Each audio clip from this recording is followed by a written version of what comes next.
All right, today we're going to dive into some incredible wisdom from a top university professor and her poet father. And these are ideas that can literally change the way you read, the way you speak, and how you see the world around you. It all kicks off with a frustration I think we've all felt. You know that feeling, right? There's this huge, complex idea or this powerful emotion just swirling around inside your head. But when you go to say it out loud, the words just fall flat. They're just not there. You know exactly what you mean, but you just can't get it out. Well, here's the thing. It's not just you. This isn't some personal failure. Turns out it's a super common gap that even the most brilliant students at Seoul National University run into. It's that space between the richness of our inner world and the words we have to actually describe it. And this personal frustration that so many of us feel, it actually points to a much, much bigger issue.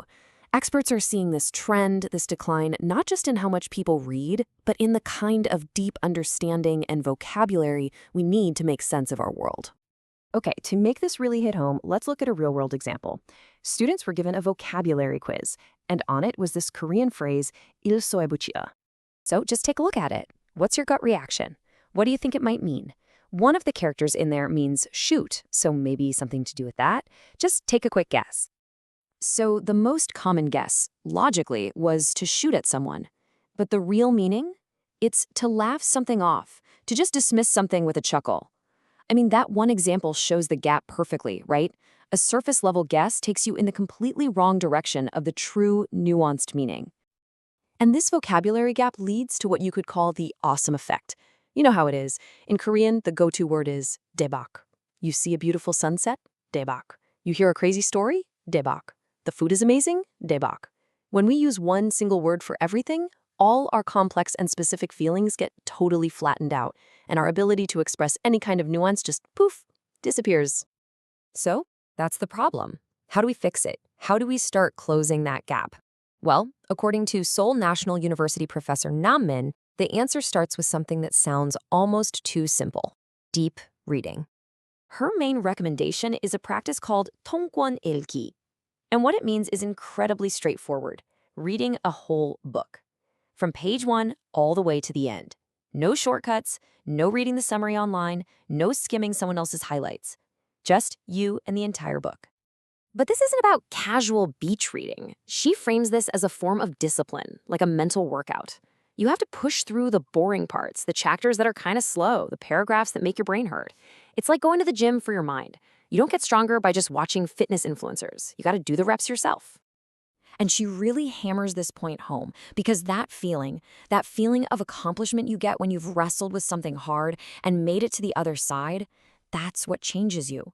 It's not just about learning new things. It's about building genuine mental toughness. Okay, so you've finished the book. You've done the hard work. What comes next? This brings us to her second piece of advice, which is just as powerful, and it's all about the art of collecting words.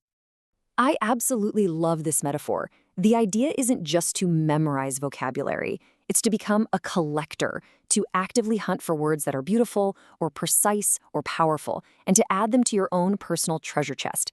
And with every word you add, you get richer in a way that money could never buy.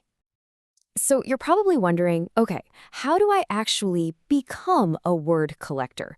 Well, Professor Namin's method is so simple and actionable you could start it today. When you finish a book, just find one single sentence or maybe a short passage that really hit you. Type it out yourself, save it in one big digital file, and over time, that file becomes more than just a list of quotes. It becomes a map of your own heart, showing you exactly what it is that moves you.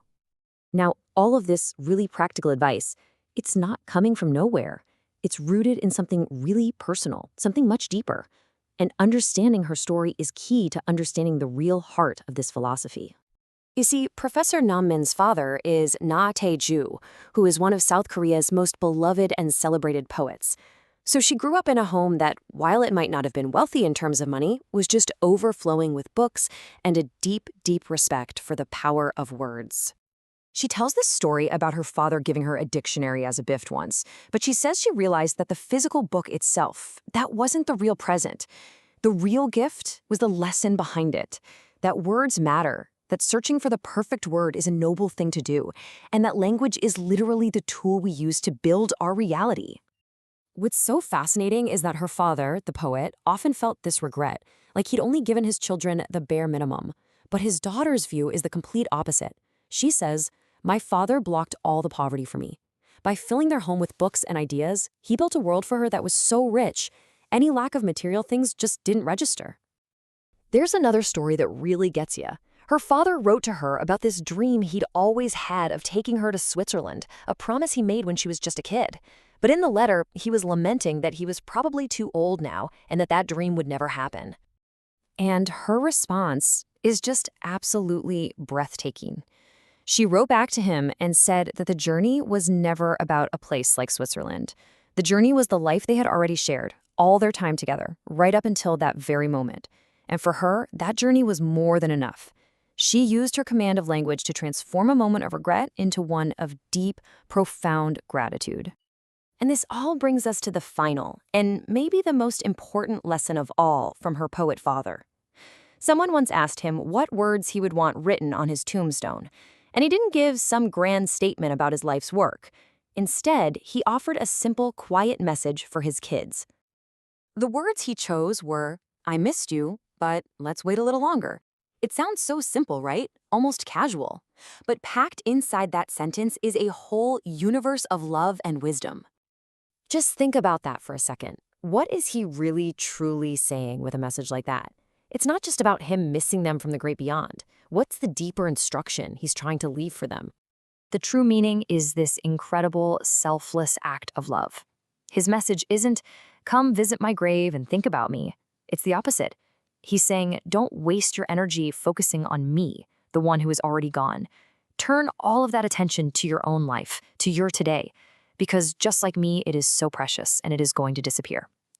It's the ultimate lesson from a life spent choosing words carefully, and it's simply this: be here now and live your own unrepeatable life to the fullest.